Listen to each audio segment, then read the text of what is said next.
अस्सलाम वालेकुम dear students, कैसे हैं आप सब। उम्मीद करता हूं कि आप सब खैर आफियत से होंगे। तो आज के दिन हम डिस्कस करेंगे ऑर्डर ऑफ एन एलिमेंट।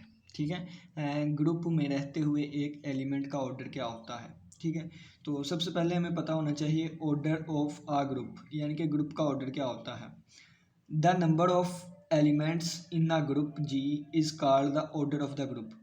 कहता है कि नंबर ऑफ एलिमेंट्स जो ग्रुप में होते हैं, ग्रुप में जितने भी नंबर ऑफ एलिमेंट होंगे उनको ऑर्डर ऑफ द ग्रुप कहा जाएगा। ठीक है, एग्जाम्पल के तौर पे अगर मैं एक जी ले लूँ जिसमें -1 है, +1 है, माइनस योटा है और प्लस योटा है, ये हमारे पास अंडर मल्टीप्लिकेशन एक ग्रुप होता है। तो अगर मैं ग्रुप के ऑर्डर की बात करूँ कितना है, तो ग्रुप का ऑर्डर कितना होगा, 4 होगा। ठीक है, और ग्रुप के ऑर्डर को डिनोट किया जाता है इस तरह या फिर इस तरह। ठीक है, तो जी का ऑर्डर कह लें, यानी कि ऑर्डर ऑफ जी हमारे पास कितना आ गया, 4। क्यों? क्योंकि इसमें 4 एलिमेंट्स हैं। ठीक है, तो एक ग्रुप में जितने भी एलिमेंट्स होंगे, the number of elements in the group, उसको हम ऑर्डर ऑफ ग्रुप कहते हैं। ठीक है, अब कहता है if the G consist of finite number of elements. अगर हमारे पास जी ग्रुप में या जी सेट में फाइनाइट नंबर ऑफ एलिमेंट्स हैं तो फिर उसको फाइनाइट ग्रुप कहेंगे। तो देखें, इसमें 4 एलिमेंट्स थे, ये फाइनाइट नंबर है, फाइनाइट नंबर ऑफ एलिमेंट्स हैं, तो ये हमारे पास फाइनाइट ग्रुप है। ठीक है, ये हमारे पास क्या है, फाइनाइट ग्रुप है। लेकिन अगर कहता है कि अदरवाइज, या फिर ऐसा सेट जी या ऐसा ग्रुप जी कि जिसमें इन्फिनिट नंबर ऑफ एलिमेंट्स हों, तो उसको हम इन्फिनिट ग्रुप कहते हैं। एग्जाम्पल के तौर पे इंटीजर्स की एग्जाम्पल ले लें। ठीक है, 0 +-1 +-2 और सो ऑन चलता जाता है। जी अंडर एडिशन जो है हमारे पास अबिलियन ग्रुप होता है। ठीक है, तो ये हमारे पास इन्फिनिट ग्रुप है। ठीक है, इन्फिनिट ग्रुप है। क्यों? क्योंकि इसमें नंबर ऑफ एलिमेंट्स इन्फिनिट है, तो इसका ऑर्डर कितना होगा, इन्फिनिट। ठीक है, अब ऑर्डर ऑफ एन एलिमेंट की बात करते हैं। ऑर्डर ऑफ ग्रुप का तो हमें पता चल गया कि जितने उसमें नंबर ऑफ एलिमेंट्स हैं तो हमारे पास ऑर्डर ऑफ द ग्रुप है। अब बात करते हैं ऑर्डर ऑफ एन एलिमेंट की। ठीक है, कहता है if G is a group, अगर जी हमारे पास एक ग्रुप है एंड ए बिलोंग करता है जी में से। ठीक है, क्या है, जी हमारे पास क्या है, एक ग्रुप है। ठीक है, जी ग्रुप है और ए बिलोंग करता है कहाँ में से, जी में से।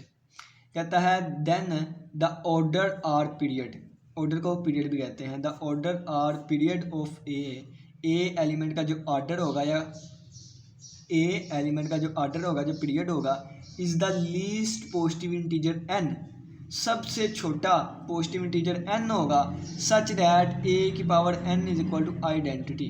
ठीक है, इस चीज़ को मैं समझाता हूँ। फ़र्ज़ किया हमारे पास जी अंडर स्टार हमारे पास एक ग्रुप है। क्या है, ग्रुप है। तो मैं इस जी का एक एलिमेंट ले लेता हूँ, जी का मैंने एक एलिमेंट ले लिया। अब ए को मैं कितनी दफ़ा आपस में परफॉर्म करवाऊँ कि ये आइडेंटिटी बन जाए।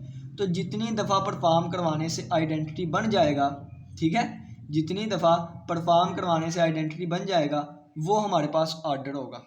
ठीक है, फ़र्ज़ किया है कि मैं ए को 2 दफ़ा आपस में परफॉर्म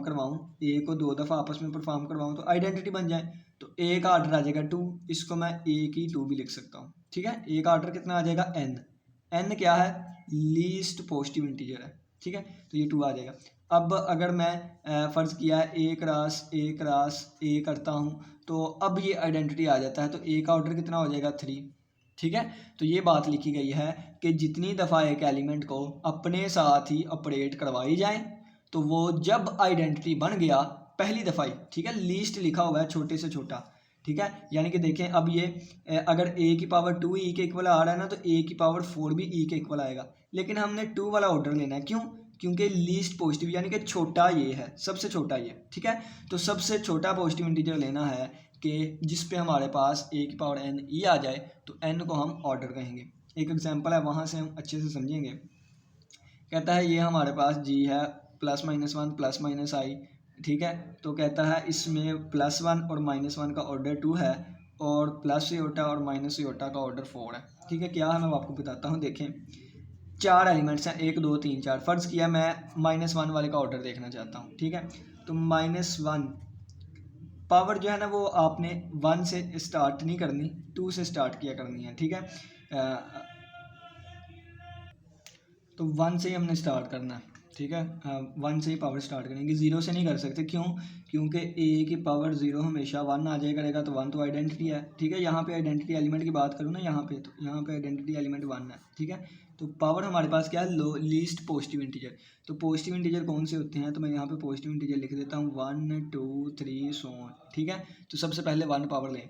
तो जब मैं 1 का ऑर्डर चेक करना चाहता हूँ, -1 चेक करना चाहूँ, -1 की पावर 1 ली तो -1 आ गया। ठीक है, यानी कि -1 की पावर कितनी ली, 1 ली तो कितना, -1 आ गया।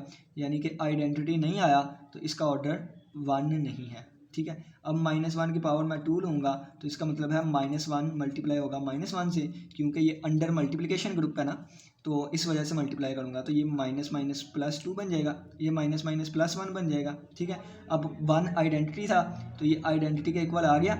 जब -1 की पावर मैंने 2 ली, तो ये हमारे पास आइडेंटिटी आ गया, तो इसका मतलब है कि 2 ऑर्डर है इसका। ठीक है, तो इसका ऑर्डर कितना आ गया, 2 आ गया।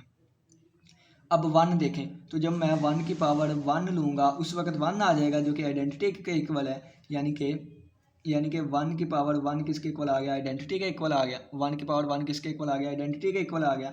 तो इसका मतलब है 1 का ऑर्डर कितना है, 1 है। ठीक है, तो ये गलत चीज़ लिखी हुई है, यहाँ पे सिर्फ और सिर्फ माइनस आना है। ठीक है, -1 का ऑर्डर 2 है और 1 का ऑर्डर 1 है। इसी तरह एयोटा और माइनस एयोटा का ऑर्डर चेक करते हैं। तो यहाँ पे मैं ना एयोटा का ऑर्डर चेक करवाता हूँ। एयोटा की पावर 1 एयोटा ही आ जाएगा, एयोटा की power 2 aorta multiply by aorta. ठीक है, या आप इस तरह कह लें एयोटा स्क्वायर -1 के इक्वल होता है।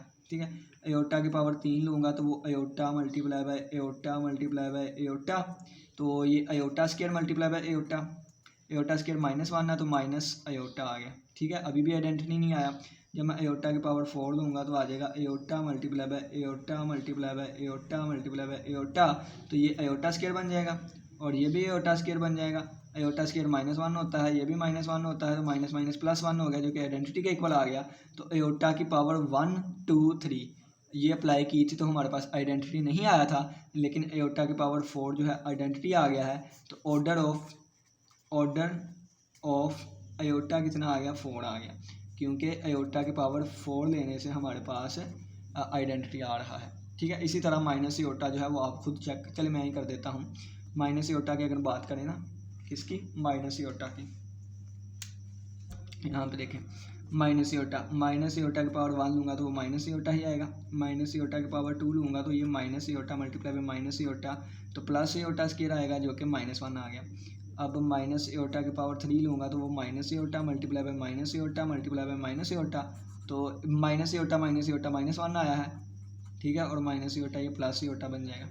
जब माइनस एयोटा की पावर मैं 4 लूँगा, तो ये minus aorta minus aorta minus aorta और माइनस एयोटा, और जब 2 दफ़ा माइनस एयोटा मल्टीप्लाई हुआ तो आंसर -1 आया था, इसकी जगह भी -1 और इसकी जगह भी -1, तो ये हमारे पास +1 आ गया। तो माइनस एयोटा की पावर जब मैंने 4 ली थी, ठीक है, यानी कि माइनस एयोटा की पावर 4 ली थी तो 1 आया था, माइनस एयोटा की पावर 4 ली तो 1 आया। ठीक है, यानी कि आइडेंटिटी आया था, तो माइनस एयोटा का जो ऑर्डर आ गया वो कितना आ गया, 4 आ गया। यानी कि प्लस एयोटा का ऑर्डर भी 4 है, माइनस एयोटा का ऑर्डर भी 4 है।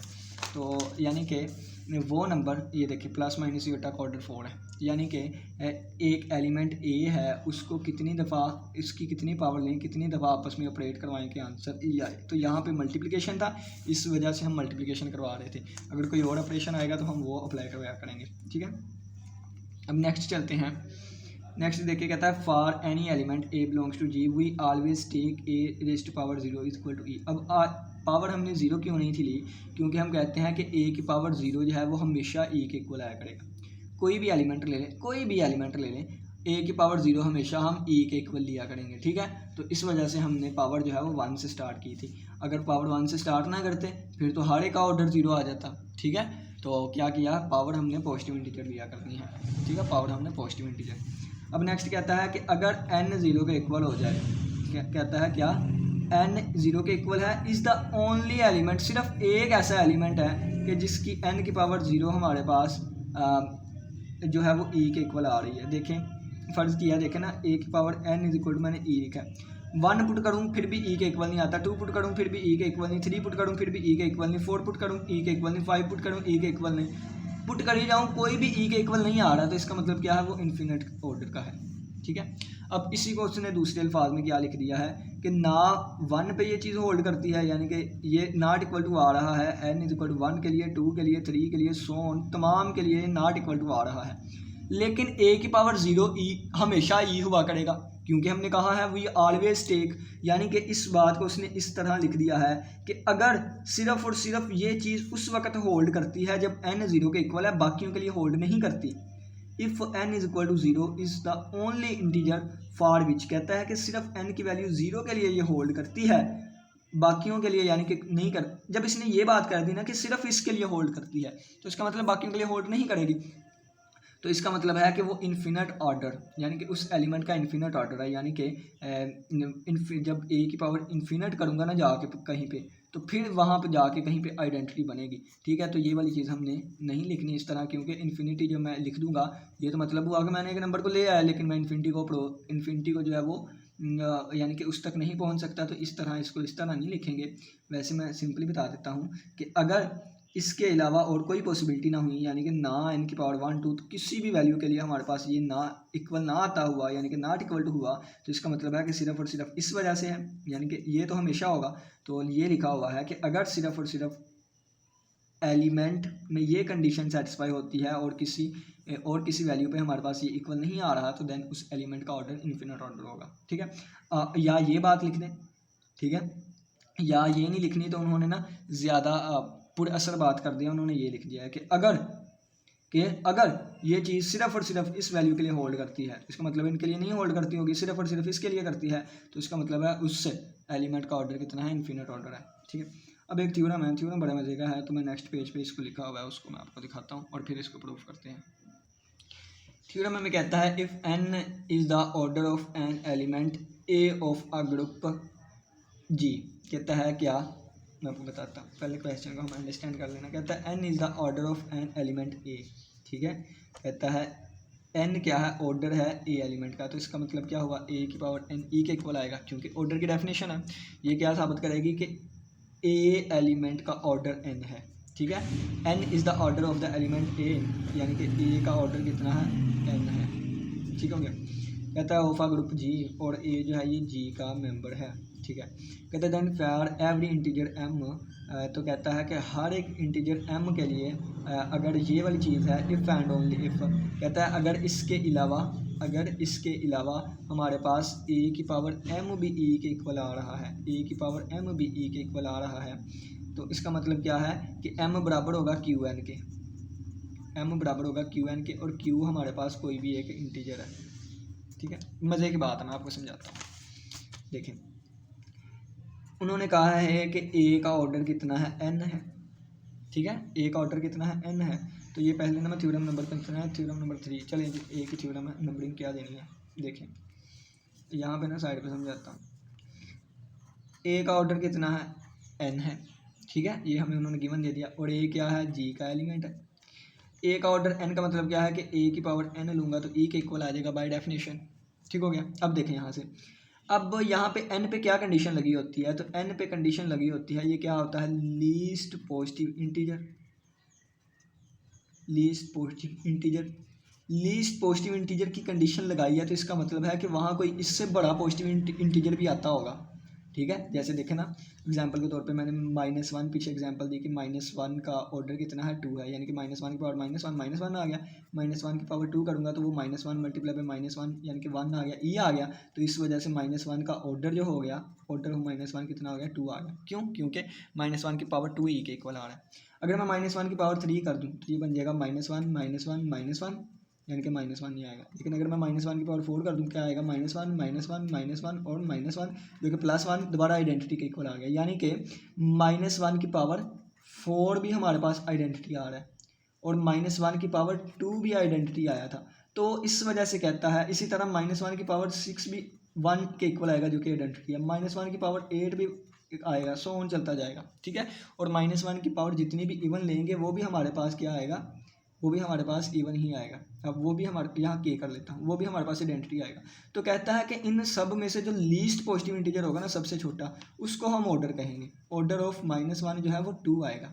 ठीक है, तो इसको हम n का नाम देंगे। अब ये जो बाकी 4, 6, 8, 2 के ये जो चीज़ें आ रही हैं ना 4, 6, 8, इसको मैं -1 की पावर m लिख रहा हूँ, ठीक है। यानी कि अब ये लीस्ट पॉजिटिव इंटीजर नहीं रहा, ठीक है। तो अब ये देखें, अब ये m की वैल्यू क्या क्या हो सकती है, m की वैल्यू क्या 4 हो सकती है, 6, 8, 4, 6, 8। तो थ्योरम हमें कहता है कि ये जो आर्डर होगा ना, ये जो आर्डर होगा यानी कि n की वैल्यू जो होगी वो डिवाइड करेगी m को, यानी कि 2 डिवाइड करता है ना 4 को, 2 डिवाइड करता है ना 6 को, 2 डिवाइड करता है ना 8 को। तो ये वाला थ्योरम कहना चाह रहा है, वो कहना चाह रहा है कि m को मैं लिख सकता हूँ, कोई भी m की वैल्यू ले ले, फर्ज किया मैंने 6 ले ली, तो m को लिख सकता हूँ n मल्टीप्लाई बाई q, यानी कि n क्या है, n हमारे पास 2 है और हमारे पास q कोई ना कोई इंटीजर आया करेगा। तो ये देखें, ठीक है। तो यही उन्होंने लिखा हुआ है कि अगर हमारे पास n क्या है, अगर n हमारे पास ऑर्डर है, यानी कि ऑर्डर ऑफ ए n आ गया, a की power n is equal to e, कहता है नहीं, लेकिन वहाँ पे a की पावर m भी e के इक्वल आ रहा है, तो इसका मतलब है कि जो लीस्ट पॉजिटिव इंटीजर होगा ना वो डिवाइड करेगा m को, ठीक है, डिवाइड करेगा वो। इसकी दूसरा अल्फाज ये है कि ये जो m होगा बराबर होगा n क्यू के, ठीक है, m जो होगा वो बराबर होगा n क्यू के, ठीक है, n क्यू के, और q इंटीजर से बिलोंग करता है, ठीक है, ये वाली चीज़। अब इसी को दूसरे अल्फाज में लिखा हुआ है, r वाला केस यहाँ नहीं लिखा, ये पीछे लिखा हुआ है, मैं यहाँ से समझा देता हूँ आपको। ये वाली चीज़ देखिए, कहता है if n is the order of n element, अगर a एलिमेंट का जो ऑर्डर है वो n है, कहता है देन a रेज, और कहता है a raise to power m भी e के इक्वल है, a raise to power m भी e के इक्वल है। कहता है ये होगा अगर n डिवाइड करेगा m को, अगर n डिवाइड करेगा m को, n डिवाइड करेगा m को, ठीक हो गया। तो ये वाली चीज़ हमने साबित करनी है कि n डिवाइड करेगा m को। तो देखें यहाँ पे मैंने आपको बताया कि 2 डिवाइड करता है m की वैल्यू 4 को, 2 डिवाइड करता है 6 को, 2 डिवाइड करता है 8 को। अब ये इफ़ एंड ओनली इफ वाला केस है, यानी कि अगर ये है तो ये होगा, ये है तो ये होगा, यानी कि अगर a की पावर, मैं यहाँ पे समझाता हूँ, अगर a की power n is equal to e है जो कि ऑर्डर को ज़ाहिर करता है, यानी कि n लीस्ट इंटीजर है, और a की power m is equal to e आ रहा है, कहता है इफ़ एंड ओनली इफ़, यानी कि 2 वे ट्रैफिक है हमारे पास, दोनों तरफ जाएगा, कि अगर n डिवाइड करेगा m को। अब अगर n डिवाइड करे किसी भी नंबर को तो वो लाजमी इस तरह लिखा जाएगा, और अगर कोई इस तरह लिखा जा रहा है तो n लाजमी उसको डिवाइड करेगा। देखें अगर फ़र्ज़ किया है कि मैं कहूँ कि 2 डिवाइड करता है 16 को, तो इसका मतलब है कि लाजमी a की पावर 16 भी e के इक्वल आएगी, ठीक है, और ये a की पावर 2 इज इक्वल टू ई लिखा हुआ है क्योंकि n की वैल्यू 2 मैंने लिया ना। और अगर a की पावर 16 आ रही है e के इक्वल, तो लाजमी जो ऑर्डर होगा ना 2 वो डिवाइड करेगा 16 को, यानी कि दोनों तरफ ट्रैफिक, ठीक हो गया।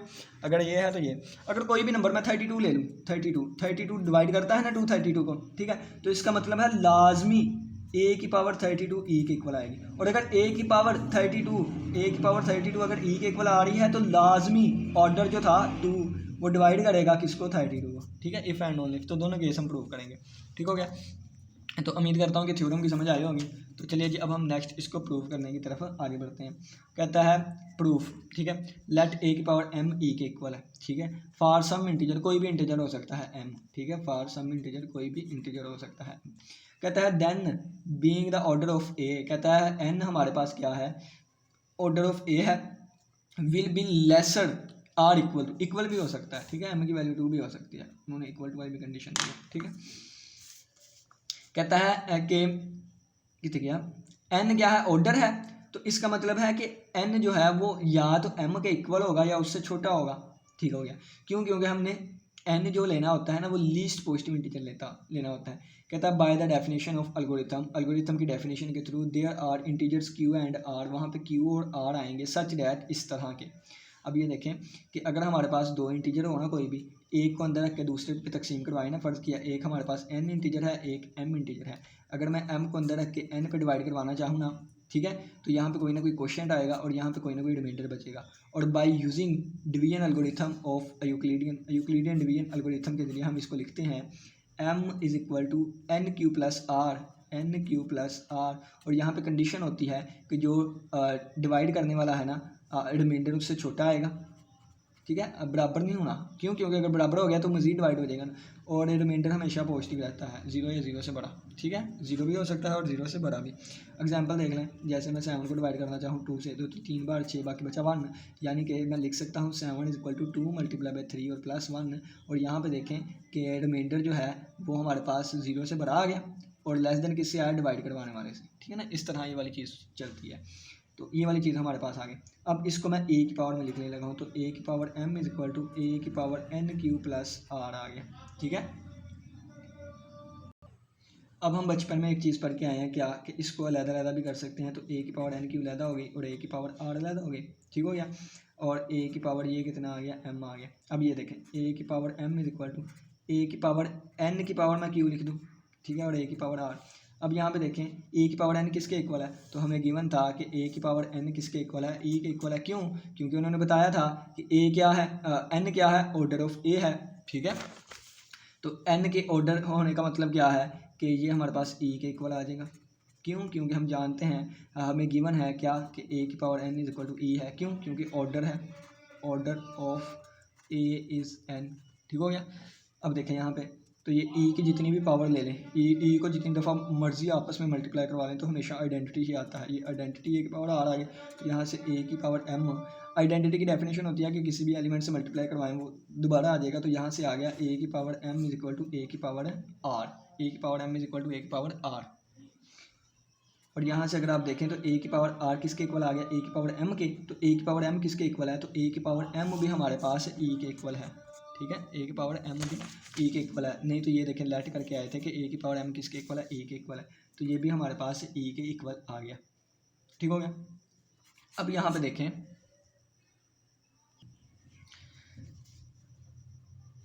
इस वाली कंडीशन में ना दो चीज़ें छुपी हुई हैं। कौन कौन सी, एक ये कि r जो है वो ग्रेटर देन 0 और लेस देन n है, और दूसरी कंडीशन ये है कि r इक्वल टू 0 और लेस देन n है, ठीक है, ये वाली चीज़ें।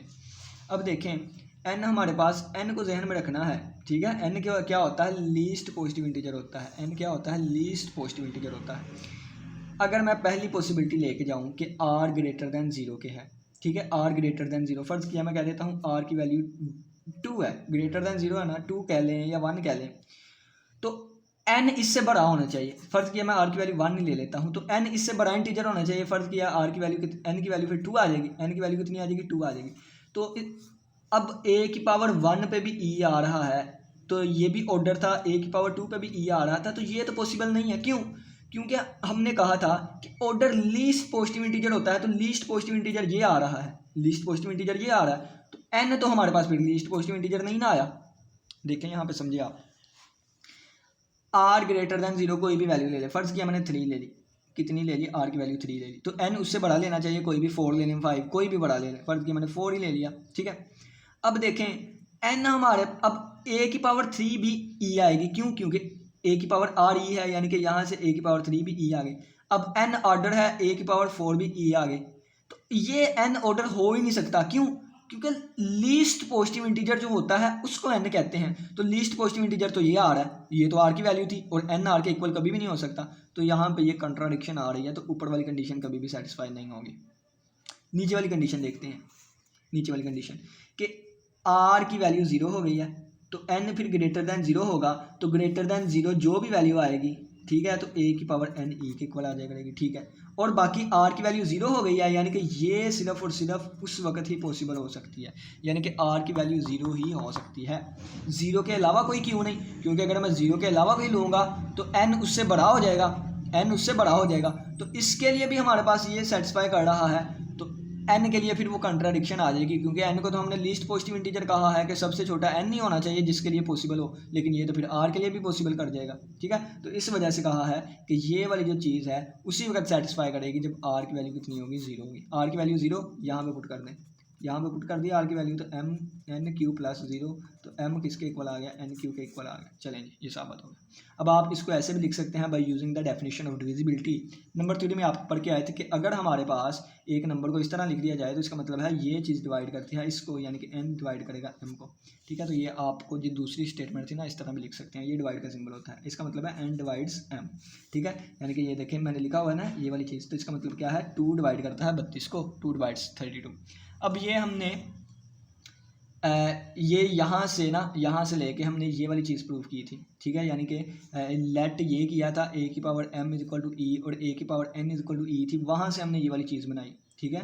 यानी कि हमने ये किया है कि a की power m is equal to a और a की power n is equal to e को लेके ना हमने ये वाली चीज़ साबित करवाई है, ठीक है, ये वाली यानी कि n m is equal to n q वाला साबित करवाया है। अब हम यहाँ से ये वाली चीज़ प्रूव करवाने लगे हैं, यानी कि अब हम कन्वर्स चलने लगे हैं, तो कन्वर्स पे आ जाए। अब कहेंगे कि कन्वर्स से डबल करिए, नहीं कन्वर्स छोटा सा ही है, ठीक है, कन्वर्स पे आ जाए। कन्वर्स यानी कि अब इस वाली चीज़ से ना हम ये वाली चीज़ बनाने लगे हैं। तो m इज इक्वल टू हमारे पास क्या है, एन क्यू है, ठीक है, m is equal to n q है। तो a की पावर में लिख दें तो ये हमारे पास आ जाएगा a की power m is equal to a की पावर एन क्यू, ठीक हो गया। क्योंकि इंटीजर है तो ए की पावर जितनी इंटीजर लेंगे उसी तरफ, यानी कि देखें ना कि अगर मैं कहूँ 5 बराबर है 5 के, तो ए की पावर 5 लाजमी ए की पावर 5 के बराबर होगी। अगर m बराबर है एन क्यू के, तो ए की पावर, यानी कि अगर मैं 10 ले लूँ ना, 10 वाले से सही एग्जाम्पल के समय 10 is equal to 2 multiply by 5 है ना, तो मैं लिख सकता हूँ 2 की पावर 10 इज इक्वल टू 2 की पावर 2 मल्टीप्लाई बाई 5, क्योंकि ये भी तो 10 ही बन जाएगा ना, ठीक है। इसी तरह अगर m is equal to n q है तो ए की पावर m बराबर आएगा ए की पावर एन क्यू के, ठीक है। तो यहाँ से अगर आप देखें तो a की पावर m और ये हमारे पास आ गया a की पावर n किसके इक्वल है, अब देखें इसको लिख सकता हूँ n की पावर q, ठीक है, क्योंकि 2 की पावर 2 के साथ 5 मल्टीप्लाई होता हो तो मैं इसको लिख सकता हूँ 2 की पावर 2 मल्टीप्लाई बाई 5, यानी कि ये भी 5 2 बार 10 ही बन जाएगा, ठीक है। आप ये बात ध्यान में रखें कि 2 की पावर 5 ये नॉट इक्वल टू होता है इसके, ठीक है। ये लदा चीज़ें हैं, ये 2 की पावर 5 है और ये 2 मल्टीप्लाई बाई 5 है, यानी कि ये 2 की पावर 2 मल्टीप्लाई बाई 5 है। तो इसी तरह अगर n के साथ q मल्टीप्लाई हो रहा है तो मैं इसको n और ये ब्रैकेट इस तरह लगा के q लिख सकता हूँ। a की पावर n किसके इक्वल था, e के इक्वल था, क्यों, क्योंकि ये ऑर्डर था, क्या था, ये ऑर्डर था, ठीक है, ये हमें गिवन था, ऑर्डर था। तो ये हमारे पास e की पावर q और e की पावर q, e को जितनी दफ़ा मर्जी आपस में ऑपरेट करवाएं तो ये दोबारा आंसर आइडेंटिटी के इक्वल आएगा। तो ये हमारे पास साबित हो गया, यानी कि इस चीज़ को यूज़ करते हुए हमने ये चीज़ साबित कर दी, ठीक है। ये तो दोनों केसेस में गिवन है ना कि n ऑर्डर है, ठीक है। a की power m is equal to e है तो n डिवाइड करेगा m को, और अगर n डिवाइड करता है m को तो इसका मतलब a की power m is equal to e था। उम्मीद करता हूँ कि आज के लेक्चर की समझ आई होगी। किसी बच्चे का कोई भी क्वेश्चन हुआ तो लास्ट में पूछिएगा। इसी के साथ इजाज़त दें, अपना बहुत सा ख्याल रखिएगा। थ्योरम करवाता हूँ मैं इंशाल्लाह नेक्स्ट लेक्चर में, ठीक है। अपना बहुत सा ख्याल रखिएगा। अल्लाह हाफिज़, अल्लाह निगहबान।